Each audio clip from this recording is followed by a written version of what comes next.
सर्वप्रथम सर्वांना जय ज्योती, जय सावित्री.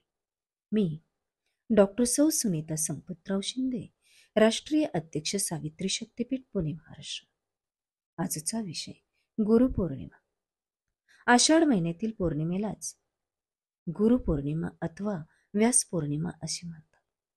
आपल्या गुरूंच्या चरणी कृतज्ञता व्यक्त करत त्यांचा सन्मान करतात.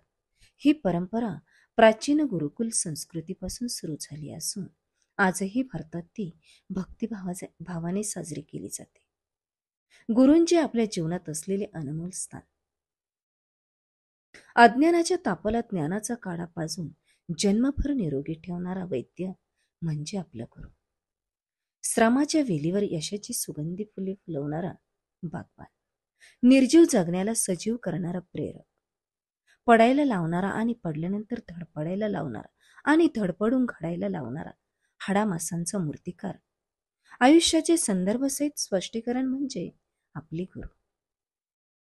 पहिले गुरु आई वडील, नंतर शिक्षक आणि जीवनभर आपल्या प्रत्येक कार्यात आपल्याला मार्गदर्शक आणि मार्ग दाखवणारे सर्व आपले गुरुच असतात. आम्हा सावित्रीच्या लेकींना सर्वांगीण विकासासाठी पदोपदी प्रेरणा देणारे आदरणीय सावित्री शक्तीपीठ संस्थापक अध्यक्ष माननीय गुरुवर्य दशरथ कुलधरन सरांना गुरुपौर्णिमेच्या हार्दिक हार्दिक शुभेच्छा. नव्या स्वप्नांशी नातं सांगणारं नेतृत्व जिथे असतं, दूरदृष्टी लाभलेलं कर्तृत्व जिथे असतं, तेथेच निर्माण होते यशाची रम्य पहाट. तेथेच उमलते समृद्धीची नवी वाट. समर्पण वृत्तीने उत्कृष्ट प्रशासनासह नवनवीन उपक्रम राबवीत यशस्वीरित्या गुरुवर्य सावित्री शक्तीपीठाचे कार्य अविरत करत आहेत. फलस्वरूप स्पर्धेच्या तंत्रज्ञानाच्या युगातही सावित्री शक्तीपीठाचे नाव टिकून आहे. खरं तर सावित्री शक्तीपीठात जिवंतपणा येतो तो सावित्रीच्या लेकींच्या अथक कार्याने आणि त्यांच्या या पंखांना आत्मविश्वासाचे बळ मिळते ते माननीय सरांच्या मार्गदर्शनाने.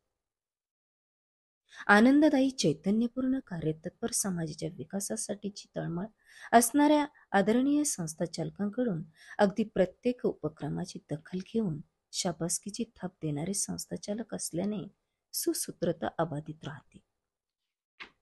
गुणवत्तेचा ध्यास आणि त्यासाठी प्रयत्नांची कास हेच सावित्री शक्तीपीठाच्या यशाचे गमक होत.